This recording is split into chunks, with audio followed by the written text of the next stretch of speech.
कोकणात सध्या नांगरणी पेरणीचं सीझन चालू असं.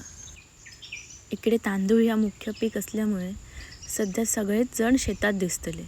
काही जणांच्या शेतात ट्रॅक्टर नांगरताना दिसतले तर काही जणांकडे बैलजोडी.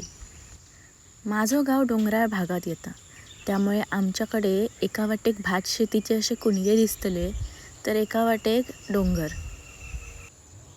पावसामुळे सगळा हिरव्यागार झाला, कुणग्यानी पाणी भरला आणि डोंगरात जिकडे जिकडे खड्डे होते तिकडे पाणी तुंबान रवला.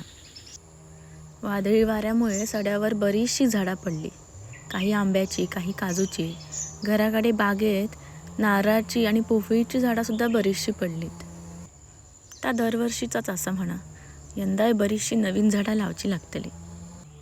या हिरव्यागार गवत हिरवी वेलवेटची चादर घातल्यासारख्या दिसतं ना.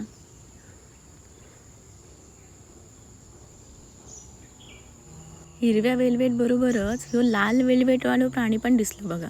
ह्याचं नाव तुमका माहिती आहे काय?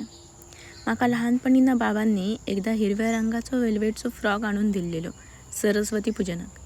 तो या निमित्तानं आठवलो. आमच्या बागेत गडग्याच्या बाहेर ना असा एक छोटासा तळा असा. आता तिकडे एक पक्षी बसलो. बरेचसे प्राणी ना इकडे पाणी पिऊक येतात.